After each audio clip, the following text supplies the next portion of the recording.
And welcome back to another round of Suns and Shadows. We're the podcast that delves into the lost, forgotten, and canceled TV shows. It's time to remember, relive, and revisit.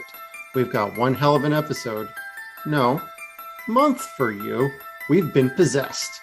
And it's the time we broke it down and started with the granddaddy of them all. It may not have been the first, but it was the pivotal point for horror and a whole new surge in endless parodies, copycats, and so much more. That's right. Welcome to the jungle, baby. We have The Exorcist and its first 4 flicks before later this month, we get into the short-lived TV series. Now, are you ready to exercise? We sure as hell are. Let's light this bitch up. I'm Jeff. And I am the host with the ghost, Kevin Smith. And with me this week is the president and CEO of Dumb Industries. He is the producer and host of such live streams as the Dave Hill Good Time Hour, the Mary Jo Peel Show, and is, of course, the second banana twice physically removed away from the Madzerback, Chris Gersbeck. All right. Welcome, Chris. Wow, that was quite the intro, especially since my cat was doing something insane behind me during all of that. I don't know if it was a glitch that. in the Matrix. He's still, I don't know what is up with that. I think he's caught wind that we're talking about The Exorcist and has decided to become like a demon cat. Did you see his eyes there? That was really creepy. That was pretty good. Mine's right behind me on the couch, like staring at me like, what are you doing over there? Wait, those 2 red dots right there? No, that's the lamp reflecting off okay. that big screen back here. That looks like I don't know if you watch Midnight Mass, but that kind of looks like the eyes. Yeah, I saw Midnight Mass. Come on, Minna. This is my kitty, Minna, or one of them anyway. Aw, cute. Yeah, I have 3 cats and they're all insane. So yeah, we have a gaggle of cats and a German Shepherd over here, so we're fully loaded. Yeah. And for once, I'm not surrounded by dogs. Yay! Or kids. Yeah, them too. So for anyone listening at home this week who didn't see the commercial before, I'm not at home in the closet, or as I prefer to call it, the sin bin. I'm actually at the legendary Wolf Creek Inn in Wolf Creek, Oregon, which is supposedly the most haunted building in the entire West Coast. So I stepped out for my birthday this week and decided to spend 3 days away from my family in a haunted house to watch The Exorcist with my friends. Oh, yeah. So, and now that we're all here together, we could begin. How are you going to be watching The Exorcist? Like, what's your setup like? Really, probably either on the laptop or just watch it on the app. So okay, I thought you were going to say you found like a 35 millimeter print and you were going to project it against some wall. There we go. On the ceiling. That would be epic. I would do that. Well, the walls in here are actually fairly white. It's really nice. And plus this light ring, I could light the whole place up white. It would work perfect.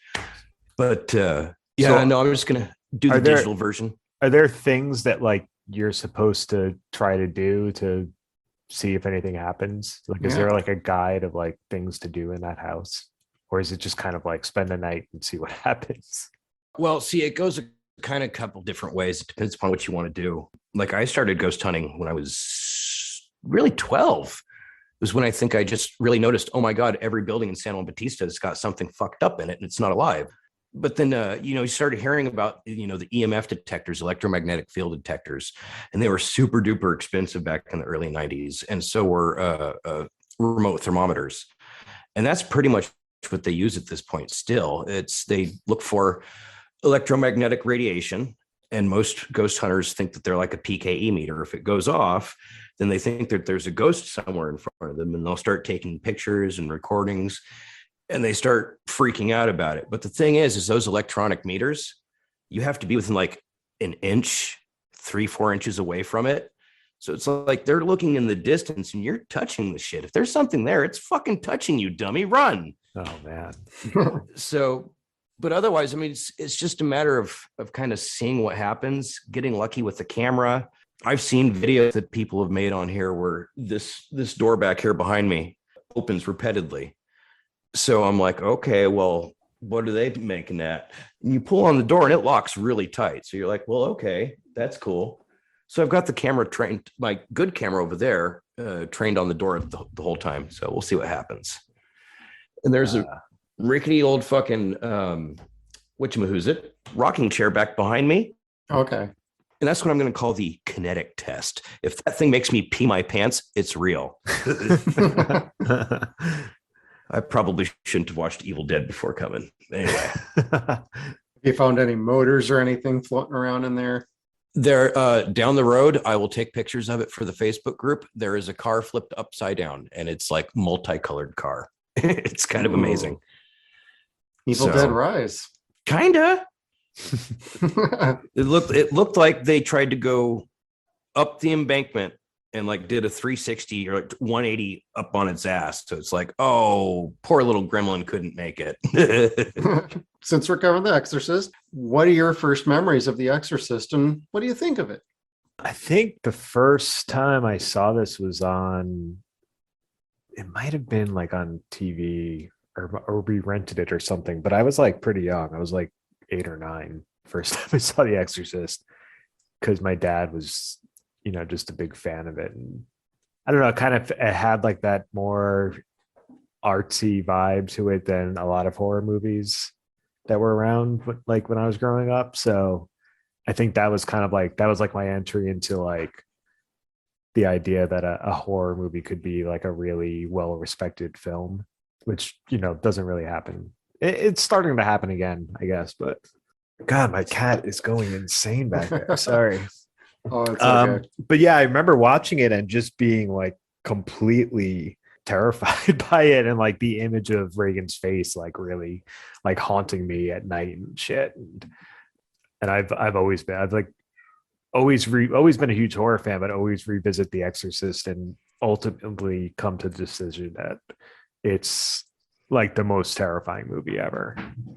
And basically any movie that you can that like even touches almost where Exorcist is, I think is like you could just see all the inspiration for Exorcist in it. So like even like what's the Patrick Wilson the Insidious movies, like yeah, like those movies are super scary, but they owe so much to The Exorcist.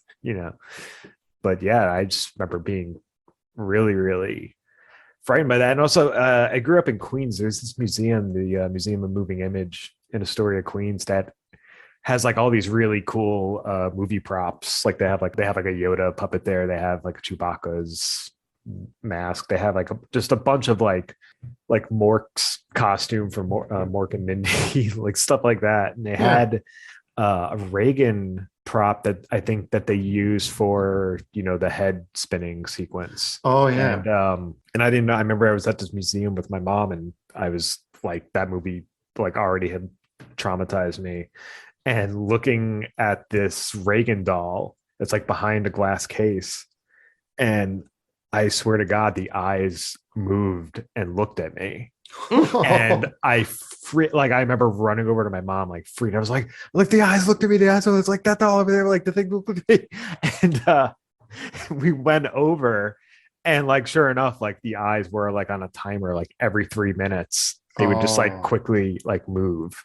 So if you stared at it long enough, most people would be like, oh, it's nothing. But like if you were there at the right time, it would like scare the shit out of you. That's like my earliest memory of this. And then I think they re-released it when I was in high school, so I got to see it in a theater at some point when they did like the extended cut. And then this was like one of the first movies I had on DVD too, so watched this.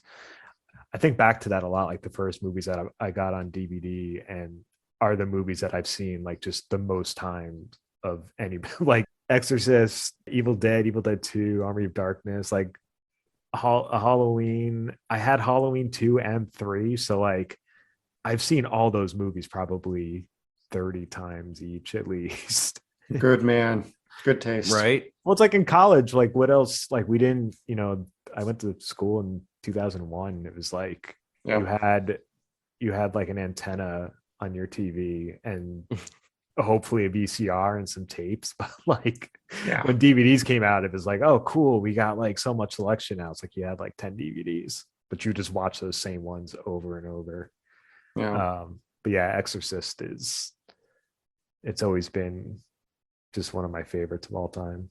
And it, it just sticks with you in ways that a lot of horror movies like still don't, Exactly.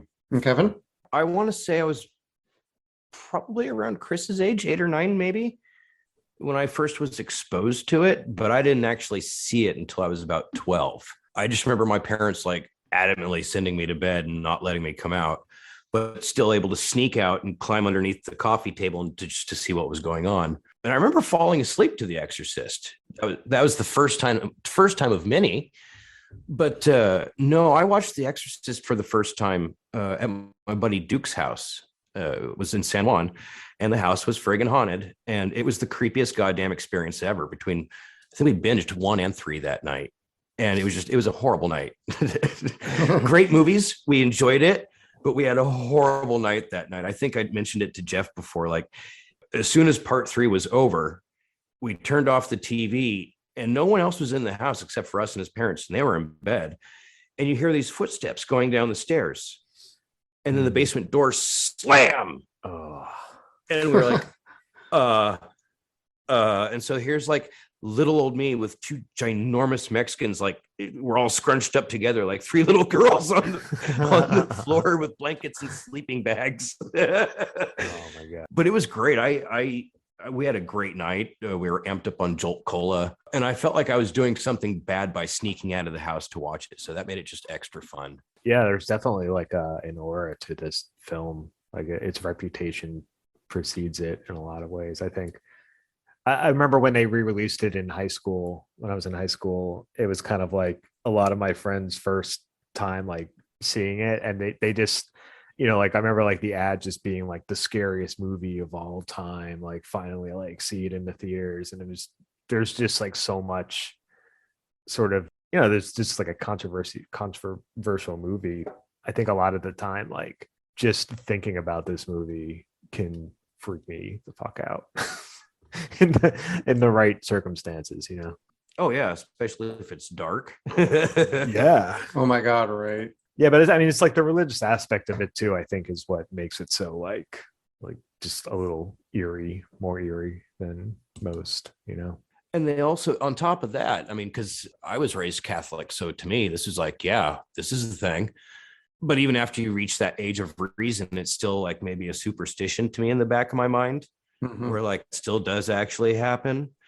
But it is very, what's the word I'm looking for? Like terrifying if you're Catholic, because it means your entire existence could be snatched away and tortured forever. I don't know. It's a very visceral movie between the series. It's like watching a living nightmare. It's something that feels like it could happen. And of course, like Chris said, they also sold this movie as a true story or based on a true story, which happened like decades before. And it wasn't a little girl, it was a little boy, but they sold this as a true story, just like Amityville. So people thought this shit was real. As the guy, I always love when they do that with these movies. Like they just take such liberty with saying based on a true story, like Texas Chainsaw Massacre. It's like, oh my God, right. so loosely like based on Ed Gein, but they, based on a true story. And yeah, this, and there's a few other examples of that. At that point, Freddy Krueger would be based on a true story, right? Because he's something of an extension of John Wayne Gacy.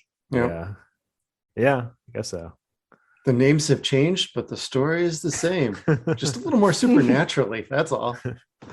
Right. God, my memory of this, I actually didn't see this until probably college myself. And I know I'm a little late bloomer when it came to like possession movies. And Exorcist was one of my first ones.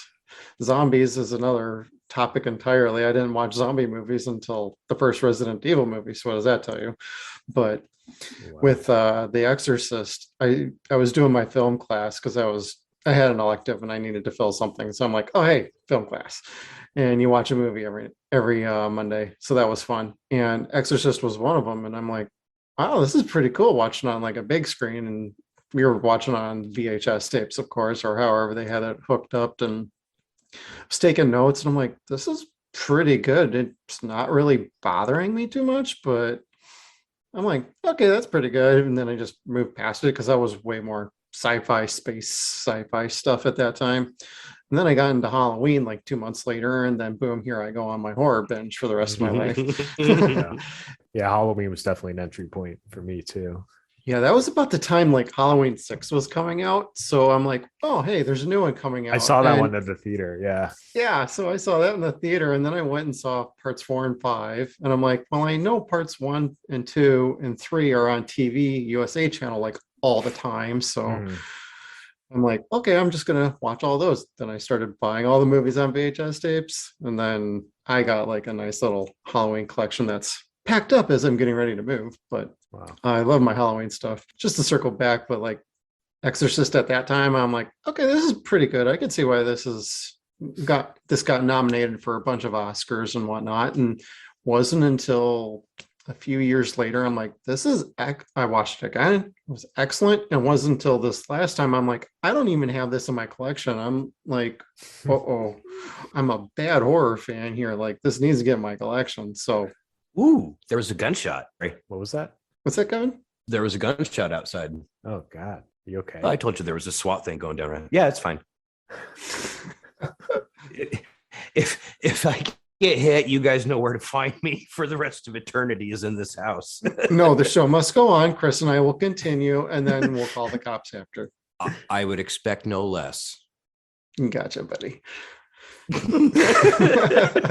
Don't worry, we'll just wait for you to get possessed like in part 3, and then we'll see you in about 20-30 years and deal with you at that point then. In the straitjacket. Exorcist, excellent movie, should be in everybody's collection, or at least watched it once so you understand why it set off the wave it did.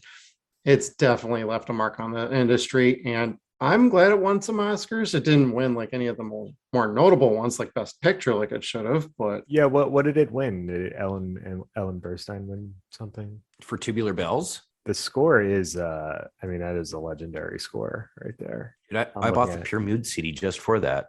He won Best Screenplay, William Peter Blatty, and Best Sound. But it was nominated for like everything. Oh. yeah, I knew it had like 12 nominations? No.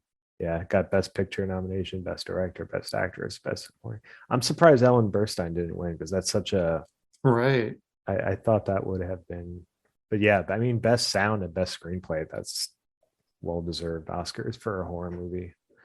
Yeah, for 73, yeah. Mm-hmm. Yeah, I don't think it was even heard of for a horror film to ever be nominated for anything at that point, right? It was really difficult. It's a miracle anything after that ever happened again. Well, this movie was a bolt of lightning. Like Mhm. they certainly struck something with it. Like I said, it was still a time where most people, I think, in the country had the Christian beliefs. So it really got to them inside, like, oh gosh, not only am I feared for my life, but my internal soul. That carries with people. And I don't know. It's the ghosts. Yep, they're running interference on our podcast. So if Kevin cuts out from time to time, you understand why. In the awkward pauses. No, what I was saying was is this was a lightning in a bottle, and they didn't make movies like this back then, and they weren't necessarily allowed to make movies the way that they did like this, and I don't think that they ever really did again. Like William Friedkin, for as big of a douche of a human being as he was to these actors, he made a wonderful movie. Mm-hmm. Oh yeah, you could say the same thing about Stanley Kubrick. He's dicks to almost every one of his actors and actresses.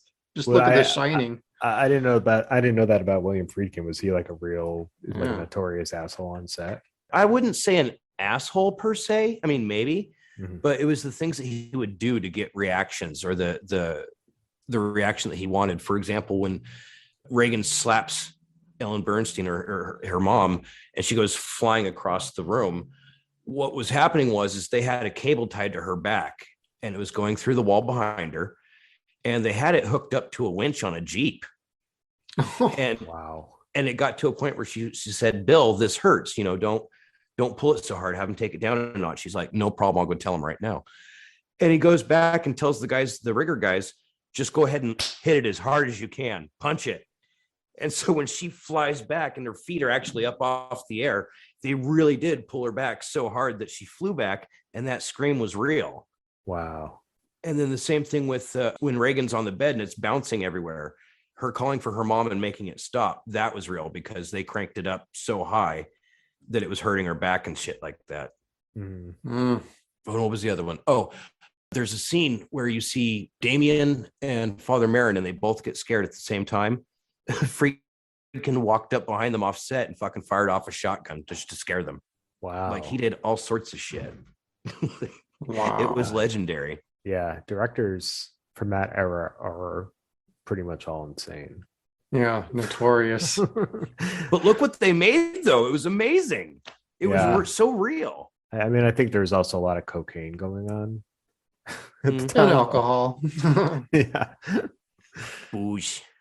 Should have got him on the green stuff. It might have mellowed him out a little bit more. It was the 70s. Yeah. They were smoking the grass.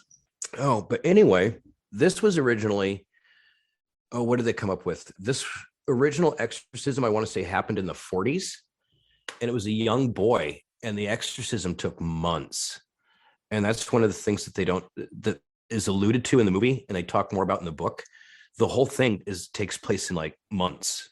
It just seems like it's like weeks or days they made it in the movie, but the whole thing lasts for a really long time. And I wish they would have made it a little bit more realistic that way. Wait, you're saying in the movie it's supposed to be just like a couple weeks or so and not months and months?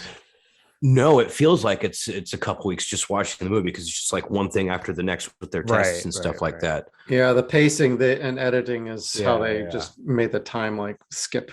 Mm-hmm.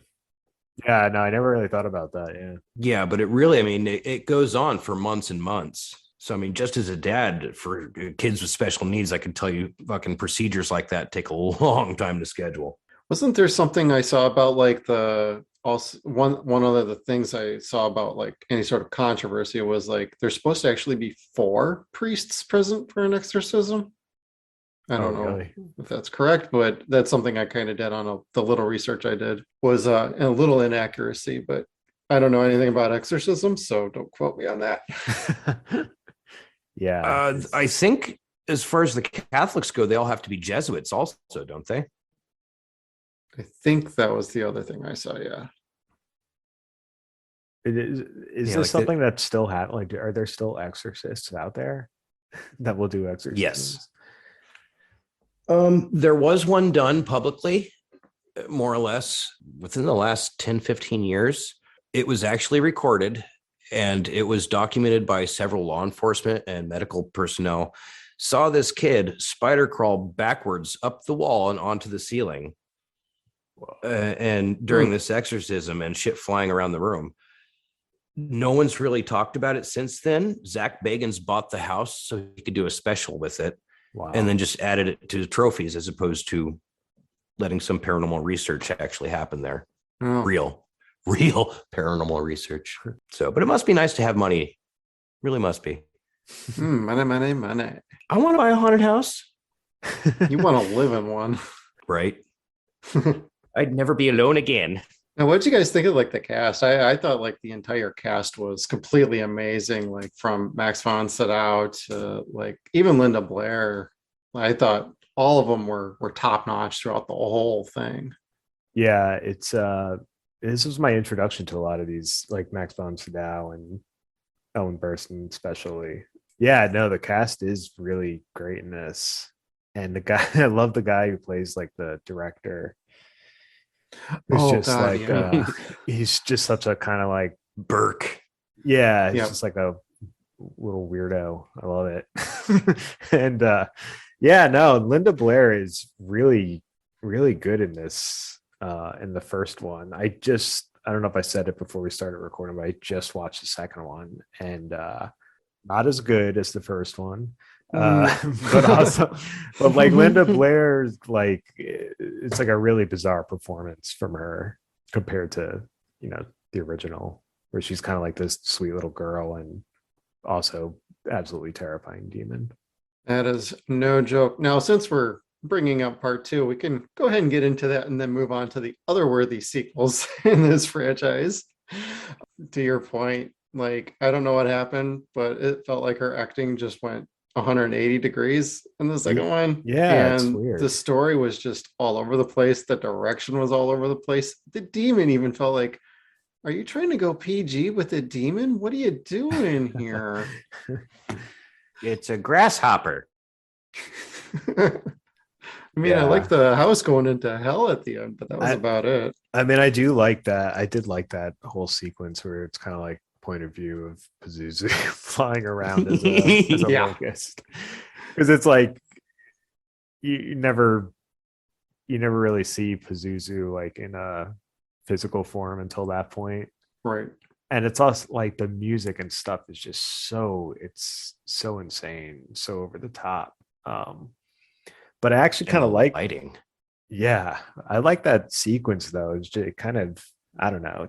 It's the kind of thing like it felt like a bad trip or something, you know.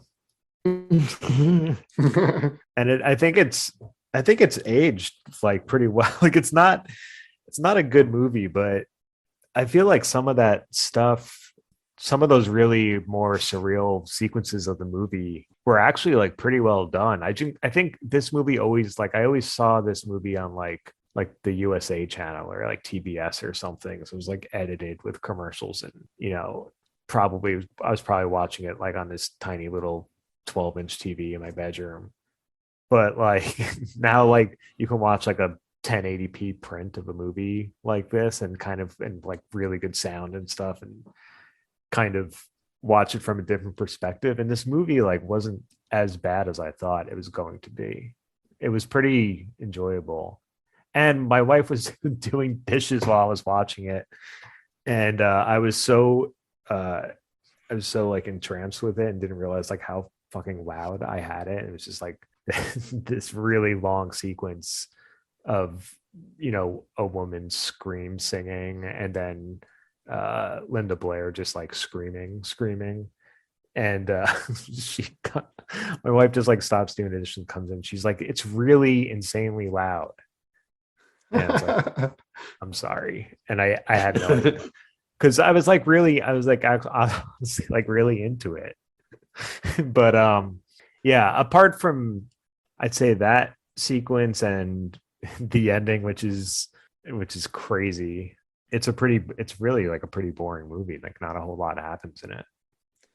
That is very true, because I tried to watch this and I fell asleep no less than 3 or 4 times by my count. And I had to actually finish like the next morning to watch the last like 15 minutes of the movie, actually Yeah. rewound so I could watch the whole climax like you were talking about. I'm like, okay, I could have just watched like the first 15 minutes and the last 15 minutes, squished it together, and that would have been an abbreviated Exorcist 2 that might have been really fun. Mhm. Yeah, there might be a good movie in there somewhere. I don't know. There are good ideas. The idea is sound, but like the Yeah, and I mean, execution's like, it's got Max von Sydow in it too. It's pretty cool. Like just getting more of him in that time period. Yeah.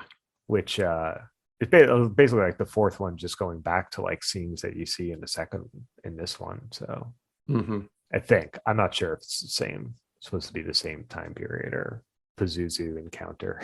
I want to say part 4 takes place in the 50s, late 40s, early 50s. Oh, really? Yeah. Okay. Because it's right after World War II. Oh, that's right. Yeah, but in the second one, when you see Father Mirren, when is that? Was that supposed to be before the first movie, or is that after? It's got to be before, because he dies in the first movie. Right. Yeah. So at some point, it must have been him doing some archaeological stuff. Right. Okay. Yeah, I'm just wondering if that's what like the fourth one is supposed to be, like the same, because you see like him kind of, you know, his encounter with Pazuzu. I'm just wondering if that's like the same time period as the prequel movie that they made. I'm not sure. I don't know. To me, it kind of seemed like the fourth one was supposed to be before literally even the dig from the first one, because it seemed like that's when they called him. And this first one is when he first like encountered everything. And then when he saw like the little heart or chest piece in part 4 and in part 1, the second he saw it in part 1, he's like, oh crap, I need to stop doing what I'm doing and I gotta get ready for somebody's gonna ask me to do something for an exorcism. Yeah. I mean, I see this in like hindsight because I just watched part 4 like last night. But Okay. Yeah, I didn't get a chance to watch the fourth one, but I saw it, when it first came out, but not really like the most memorable movie, so I kind of just forgot about it. But especially after the third one. yeah. Oh God. There was so much scene chewing in that movie. It's like, how could you forget? Like, if you like monologues, that movie is for you. Third one's amazing by comparison to part 2. You go from like the classic to okay, this is okay, but this isn't what I want, to part 3 of this isn't really what I want, but holy Pretty shit, awesome. this is awesome. Yeah. I actually saw that in the theater. Oh, really? Oh, cool. Oh, that's Which means, God, let's see. I was 1990. I was 7. So that means that I had seen The Exorcist before I was 7, because I remember going into this having already seen the first one. Oh, wow. Okay. I'm really surprised I saw it at that age, but man, that's crazy. Hey, you got to start when you're doing horror. You got to start young. My Yeah. babysitter, when I was like 6, took me to see Swamp Thing and the Nightmare on Elm Street that was out during that year, and because she needed to see her boyfriend, so I got introduced to horror that way myself. That's awesome. He did those. Isn't that also Wes Craven? He did both those movies the same year. I think so. Or like back to back. Or one was shot the year before and they released the next Yeah. one that same year. But God, I gotta look Yeah. back and see which one that was, because that was nuts. Either that or was a rerun of like one of the previous ones.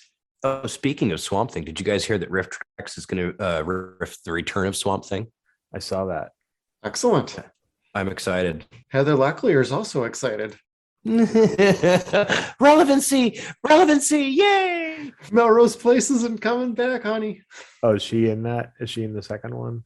Yes. I don't think I've ever That's seen. one of the things that makes it so funny. I don't think I've ever seen Return of Swamp Thing. It's better and worse than the first one. It Way all depends campier. on what you're. Yeah, much camp, but he himself looks way cooler. Oh, really? Yeah. Oh, yeah. They got the prosthetics working really good. I love I love Swamp Thing in the comics, like the Alan Moore run. I was Those are really amazing. into. Yeah, but it doesn't seem like we're getting a cool adaptation like that anytime soon. But Not again, no. Or there was a Swamp Thing series recently, right? Was that any good? Was that the HBO one that I didn't It see? was The like live DC. action one? I think it was like on DC. Oh, the DC Whatever. Universe app, yeah. Yeah, The one that they canceled before even the first episode aired. yeah. That's the one. Thanks again, Warner Brothers. I saw like 5 minutes and I'm like, I need to see this. Yeah. I still haven't checked it out, but then again, I haven't watched anything but beyond the pilot to The Mandalorian either, so I'm way behind on shit. Whoa. Wow. You can stop after the second season of Mandalorian, though. You don't have to follow through with Boba Fett. Oh, Just saying. fair enough. I've heard mixed. Like the last sequels just burned me out on Star Wars. It's like anything that came out after that, I'm like, But I did dig on that pilot to The Mandalorian, though. Yeah, I mean, Oh, okay. Mandalorian's great. I like Boba Fett. It was just oddly structured. Yes. But I thought it was, it was what it was. It was fun. It's worth a watch. I mean, Yeah. I'm not going to say nobody don't go watch it. Just temper your Yeah. expectations a little. Mhm. Just remember, it's the same actor that played Jango Fett, kids. So He is That his guy. daddy. That guy made the best decision of his life by saying yes to Jango Fett, oh hell yeah. because he's just locked in with so many characters for the foreseeable future. Yeah, he is. Voice work for all the clones. Mm-hmm. Yeah. Now, Kevin, what did you think of like the second Exorcist movie before we drift on over to the third one? Or do you not have any more comments? Who, me? No, Yeah. I'm done. I didn't watch the second movie. I watched Repossessed instead. Fuck you guys. I didn't watch that. Repossessed. There Forgot you about go. Repossessed. That's like that was such a Comedy Central staple in the Yes. 90s. Oh, when I found that on DVD, it was like the happiest day of my life. I was like, hell yeah. Yeah. No, but I tried to find a part 2, and for whatever reason, this is like the only time of the year that it's not on HBO Max. Yeah, that's not. I had to rent it off of Prime. Yeah, that's how I watched it. I had some credits, so I only had to pay 99 cents. Nice. It's still too much. Yeah, probably. But you're a better person for it. Both of you are. We're troopers. Yeah, I'm glad I gave it a solid watch. Like the only thing I remember from this movie was the guy stepping on the spikes, because that's such like a horrific image to see as a kid. Like I remember being scared to even like walk into the kitchen, like the clean kitchen floor, because I was like, what if there's spikes that come up from underneath it? But like I didn't remember anything else from this movie. And it's got Ned Beatty for like 30 seconds too. That's true. It's God bless Ned James Beatty. Earl Jones. Paycheck time. Oh, so Ned Beatty was in both sequels.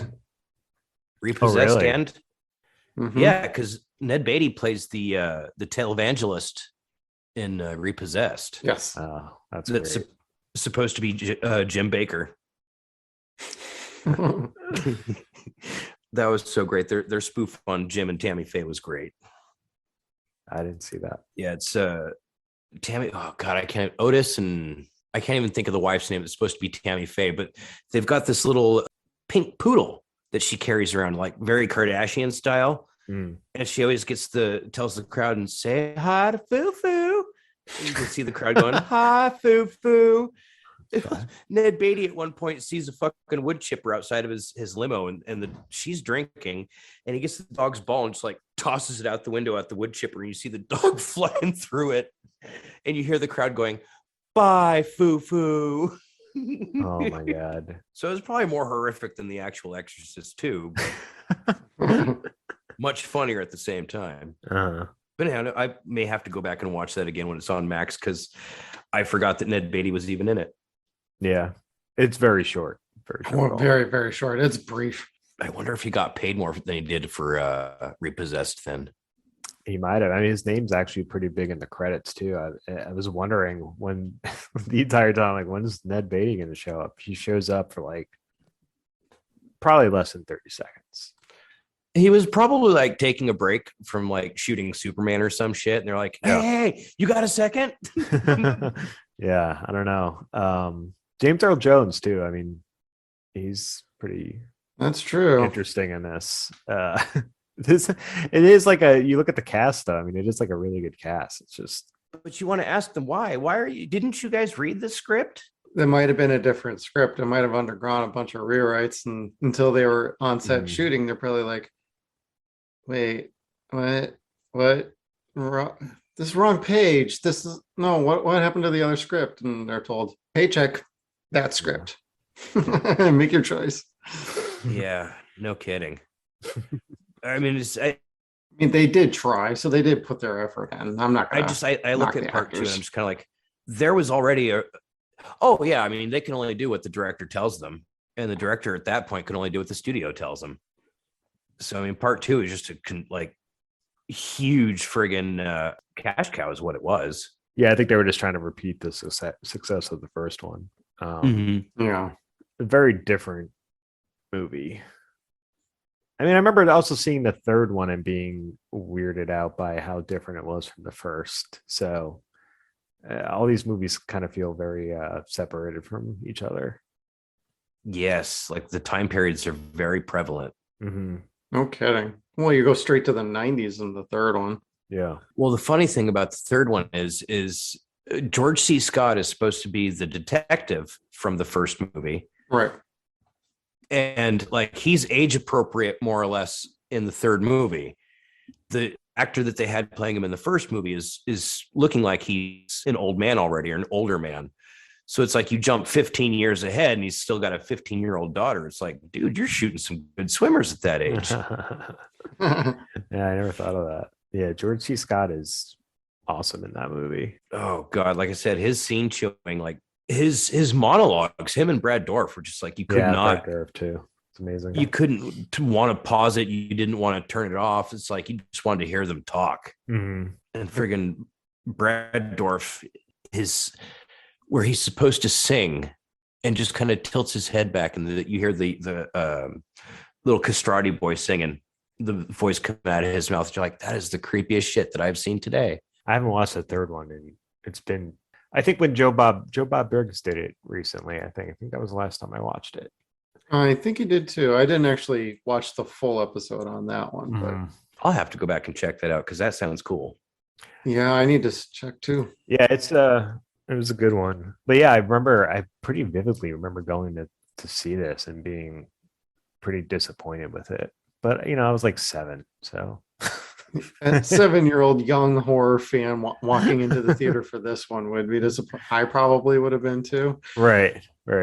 I can see that because it's not very graphic.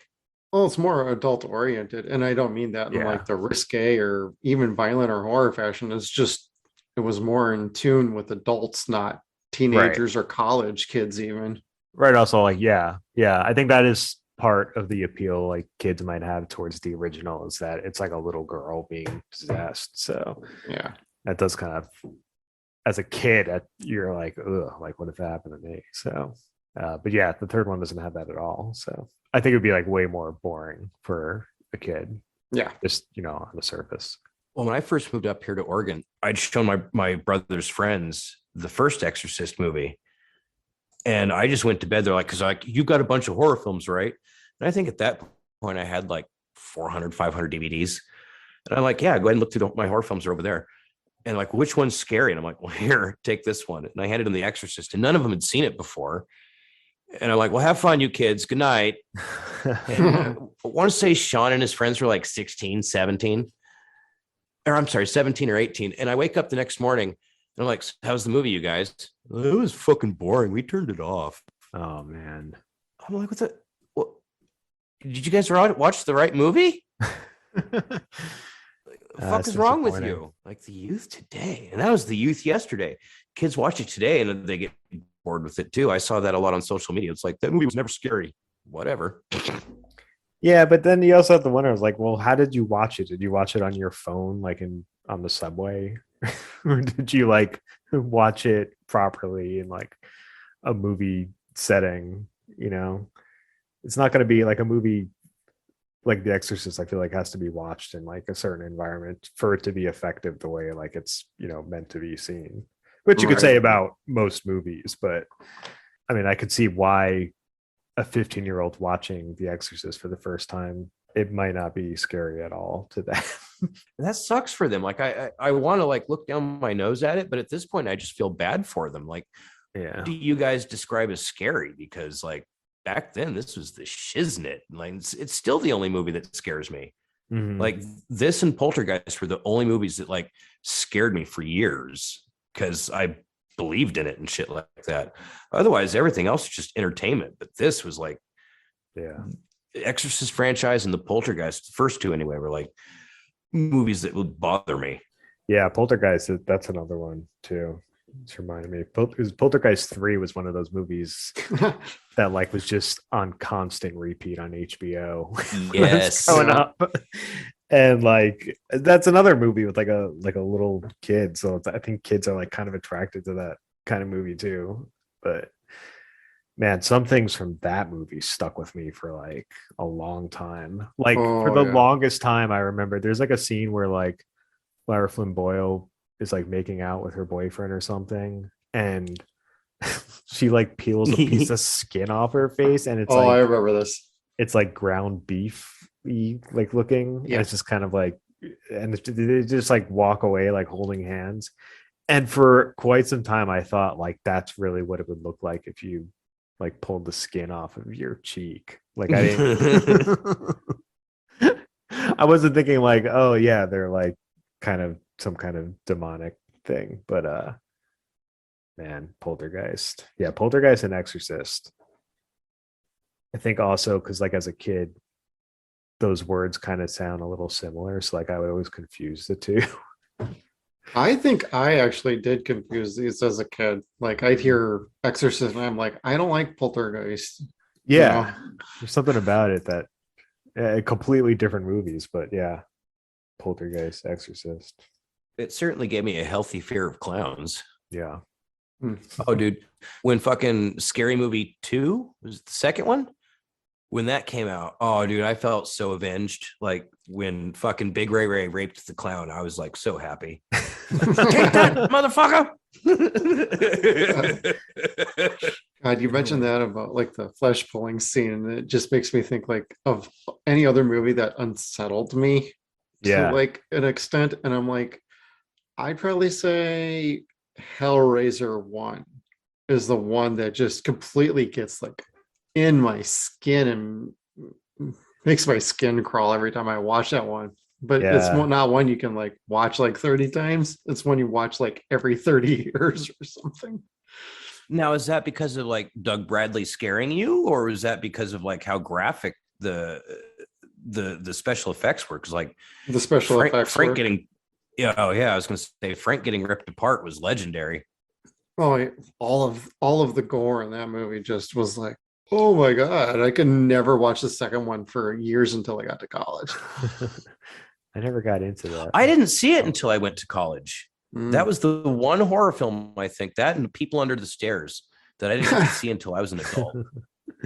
I think I've seen Hellraiser like a long time ago, but I don't remember it at all. And I was just never really into it, but I'd like to explore it. First two are pretty good. Third one's a little goofy. Four when they go to space to the end is skip it. Always go to space. Oh, whatever. The fourth one in space is cool. I own it. I ain't gonna lie. I that's a guilty pleasure. But like after that one, Clive Barker was totally kicked out, and they thought they could make a better Hellraisers movie than him, the guy who created this story and directed the first three movies. So making a circle about that, William Peter Blatty wrote and directed the second movie. Wrote both books too, because the third movie is actually the natural successor to the first Exorcist book. It felt like it. That one was just, it's that one was called Legion. Right. Wasn't that what this movie was originally going to be called? Yeah, that's what I was going to ask. Yeah. I want to say that was the working title for it. And then they just kind of went with Exorcist 3 just to make sure that like everybody knew what it was and they made that money. Mm-hmm. But the book for it, when the book came out after the movie, it was Legion, but the cover of it was Exorcist 3. I have that still somewhere. Oh, cool. But I have a first edition print, a hardcover of Legion. Do you think it would have been better served if they had named it like The Exorcist 3 Legion? Kind of like how they did The Exorcist 2 The Heretic? Or do you think that wouldn't have made a difference and they should have just kept with Exorcist 3? I think Exorcist 3, it was probably like more marketing than anything. Okay.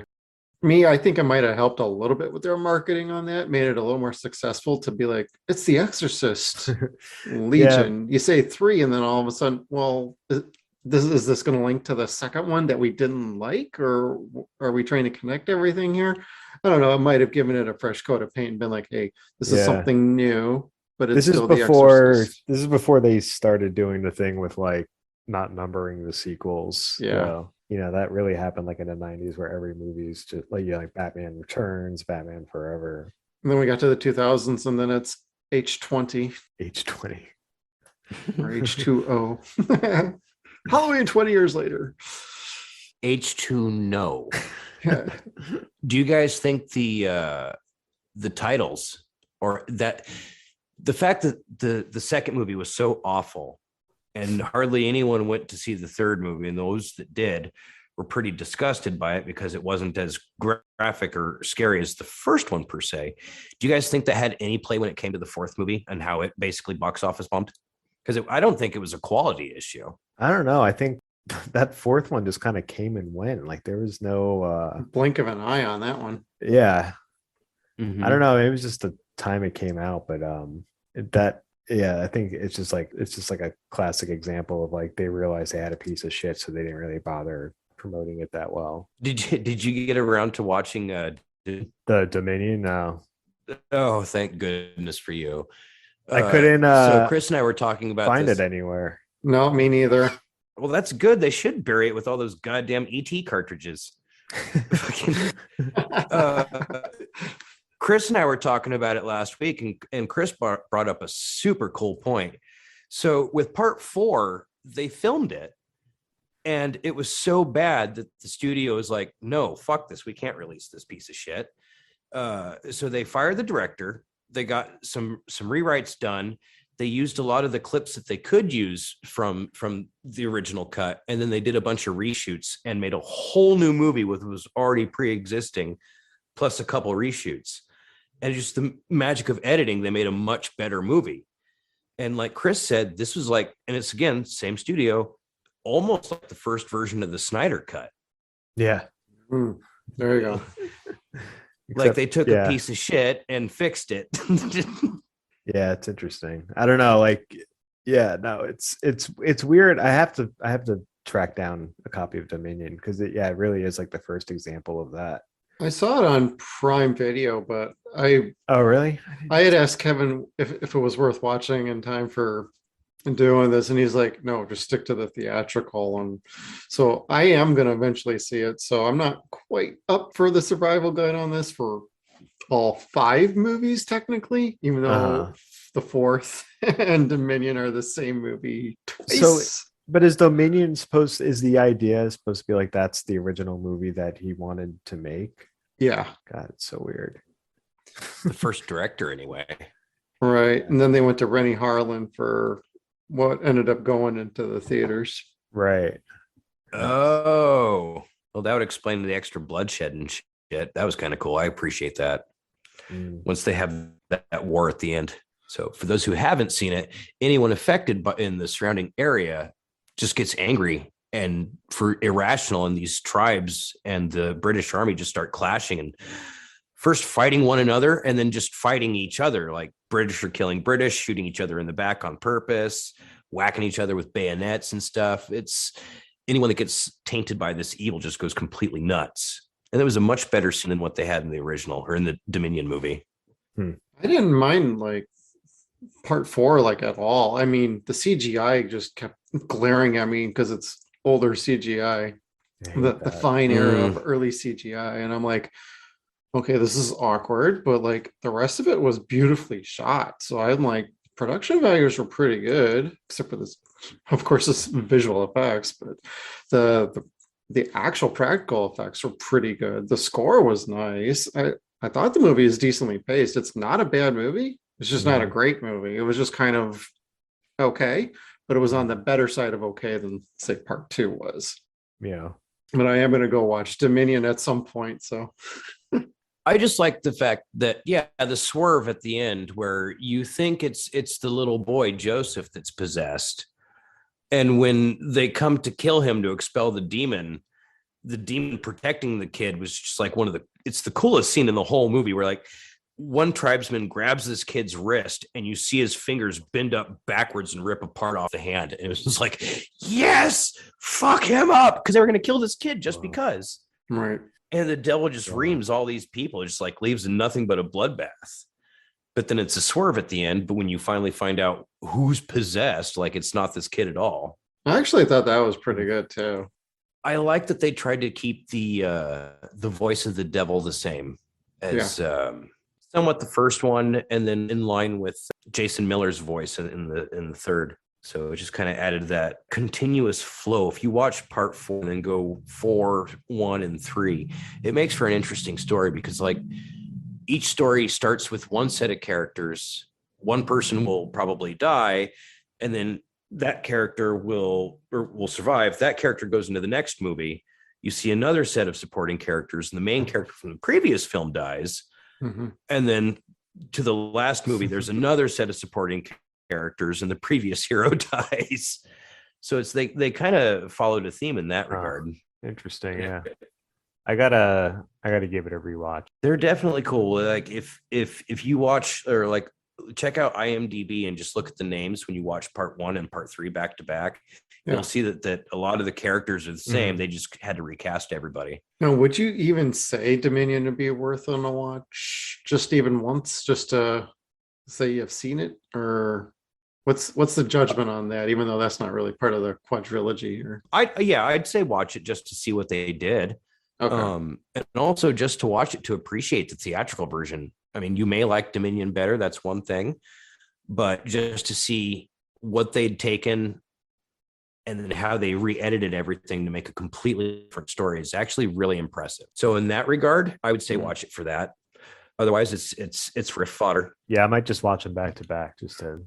Me of the movie Imposter with Gary Sinise, where they reshot like 3/4 of the movie, and you watch the two different versions of the movie, and they both play very differently, and they're both very interesting just to see like the thought process that went on behind, like, why didn't they do this for this part but kept that other part? Like, if you had actually taken the two different cuts of the movie and like recut it to make other things work, like a fan edit, it actually would have been like this phenomenal movie. But each of them by themselves are like, But if you had squished them together and trimmed out all the non-necessary parts, it actually would have been super cool. I mean, I could watch Exorcist movies back to back. I don't know if I could handle Gary Sinise.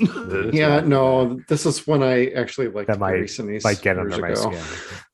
Back in God, Imposter was what, early 2000s? Because that was around equilibrium time with Christian Bale. Right. I don't think I caught either of those. Equilibrium is amazing. Is it? I mean, I've heard that people like it. I've just never had the desire to see it because of Christian Bale.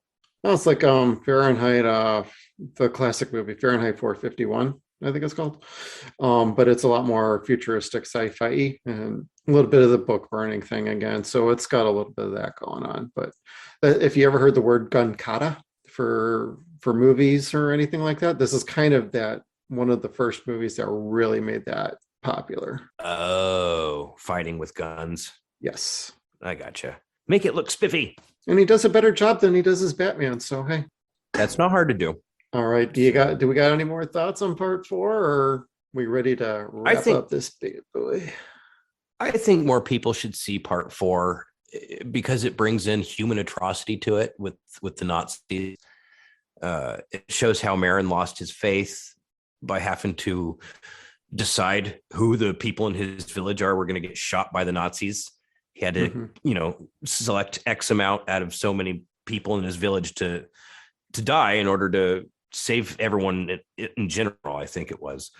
But see it goes into human atrocity, human history, and human nature. It's messed up. The story is messed up if you watch it, but it's a good flick. Very underrated. And there's a TV series too, right? Did that follow this? Was that related? Yeah, I was going to ask you, Kevin, as a bit of a lead into the next episode, because I haven't seen the show. I don't know. Does that connect, or is that a reboot of a show? No, from what I understand, and I think they tie in Reagan's possession in the series somehow, but I'm not sure. I haven't seen it either. There's also a virtual reality Exorcist game that I might buy for the next episode too. Oh, hey. But no, I'm definitely curious to see it because I want to see how the story kind of escalates in this decade now. Because I mean, at this point it was like 2 seasons. At this point, we've killed evil outside of fictional characters on TV. So, I mean, taking the standpoint that in this TV series that there is this natural force of evil still about. Yeah, I definitely want to check that out. But I don't know if people bought into it because they don't believe in possessions anymore, or it's just not entertaining anymore if it ran its course like the zombie thing. I don't know. Yeah, I mean, David Gordon Green was reading he's doing like a trilogy direct sequel. Oh, they are? Oh, yeah. Yeah. They're basically following like the same exact model as the Halloween. Yeah, they're going to be sequels, but it's a brand new trilogy again, too. I mean, I like the Halloween new ones, but yeah, I don't know for Exorcist. Yeah, I don't know. Nobody's really asking for it. I would like it if it was done right, but there's so much disbelief that it's hard to make it anything other than a movie. Like if you tried to make it scary, like it's a real story, no one's really going to believe it. I mean, there's no real accounts of anything totally as tragic as the Exorcist movie occurred. The only thing that I've ever seen from a possessed person was the girl that played Emily Rose, or the story of Emily Rose. That was not her real name. And she was a German girl. And within like days to just 2 weeks, maybe, her body atrophied to nothing and she died.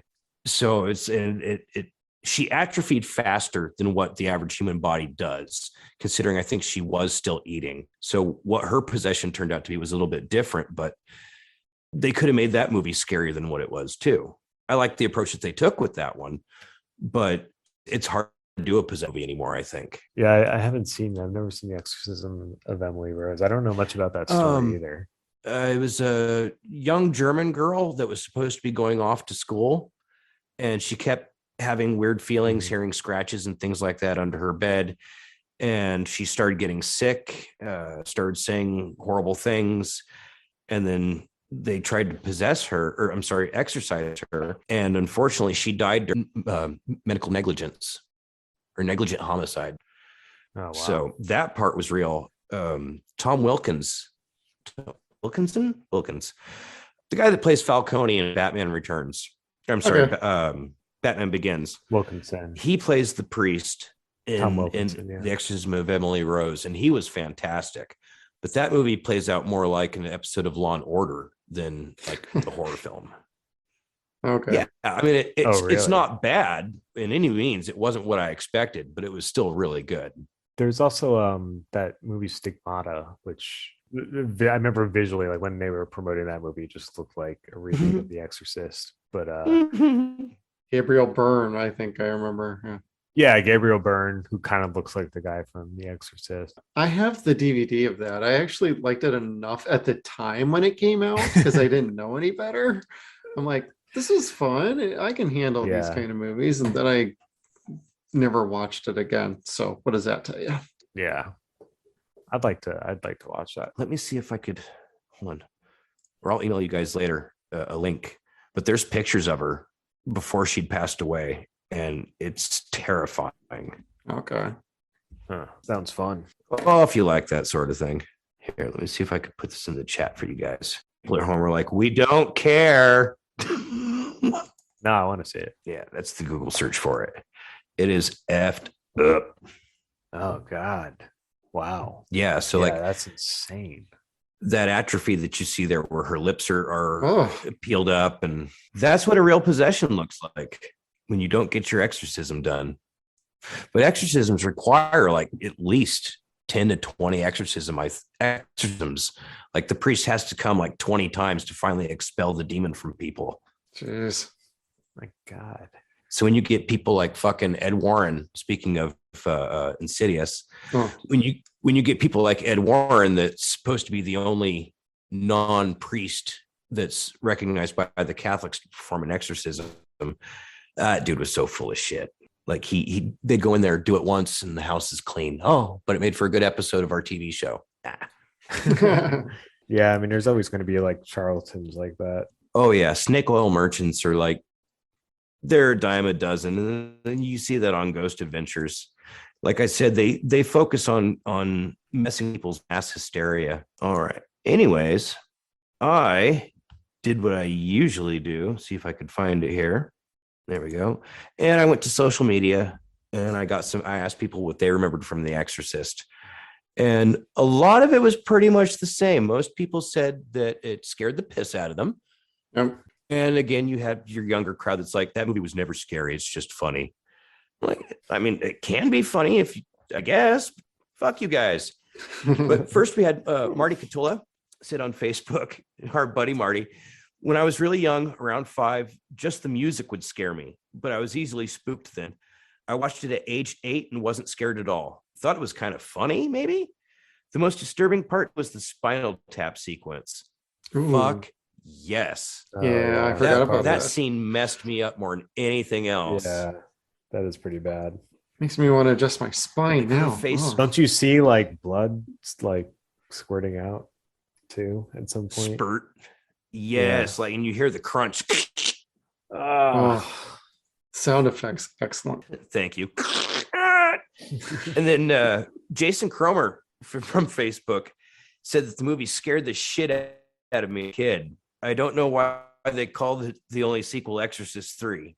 Well, that's what we were talking about before, Jason, is there's only 2 Exorcist books. There's 5 movies, 2 books. So if you want to watch the only ones that were written by William Peter Blatty, watch part 1 and part 3. If you want, watch Repossessed and part 4. If you guys want to riff something, then I guess go watch part 2. Repossessed And is let's see. highly recommended. Oh, same here. For the theme song alone. I'd love to talk to Linda Blair about that, but the theme song and the fucking, what do you call it? Devil in the Blue Dress, the Mitch Ryder cover at the end. That was fantastic. All right. And then this one I had to save because this fucked me up too. Michael Winter said on Facebook, still blows me away that Max von Sydow was only 44 when he played that role of Father Yes. Oh yeah. That fucks with me. Well, the makeup is so good. Yes. Because he was referred to as the old priest. Like, I need an old priest and a young priest. Yeah, I guess, but fuck, man, 44 is not that old.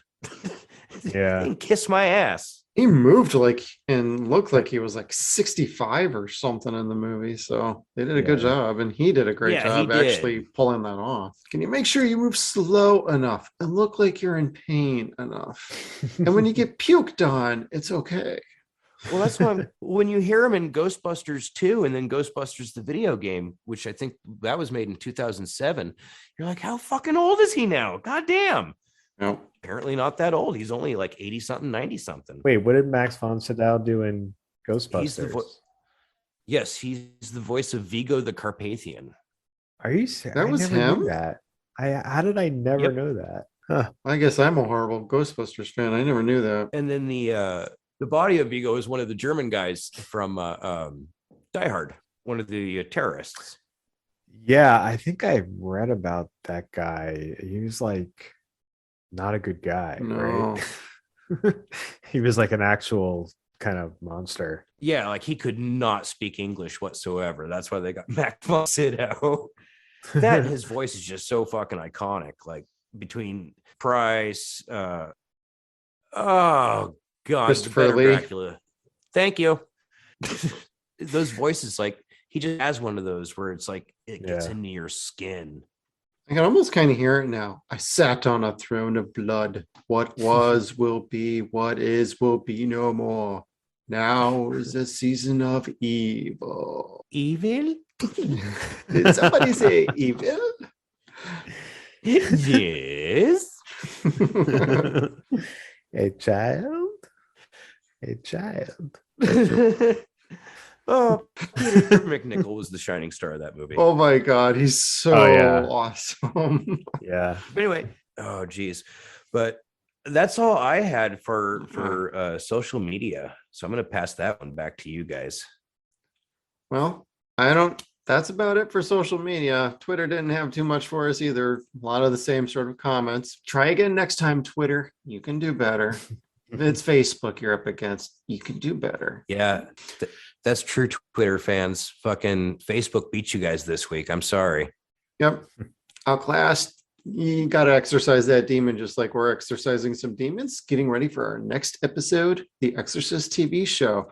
All right. Thank you so much for joining us, Chris. Where can people find and follow you? And what kind of events are upcoming that we can take a look at promoting for you? Everything I do, you can find at dumb-industries.com or just dumbindustries.com. Either one.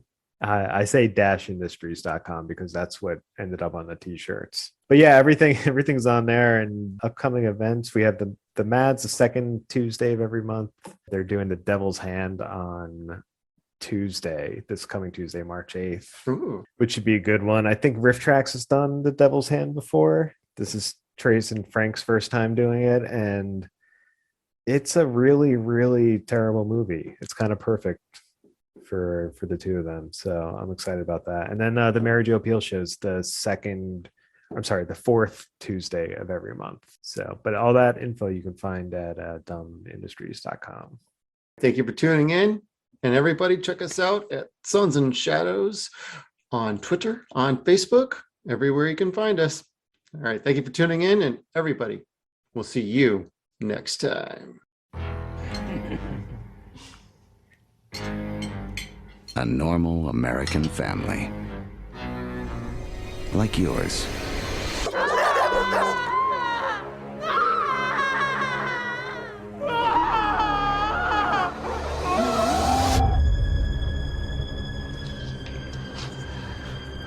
Academy Award winner Gina Davis.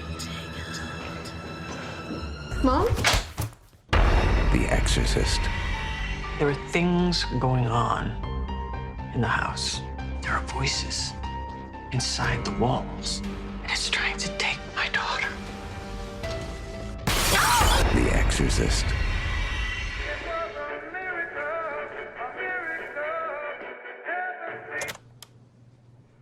What do you want? What can you tell me about demonic possession? Who is it? A girl in my parish. Maybe. The most terrifying movie ever made becomes the television series event of the fall. There is something inside my house. You look lost, son. That child is going to die. God isn't the one who works in mysterious ways. You know what's going on here, right? The Exorcist. Don't watch it alone.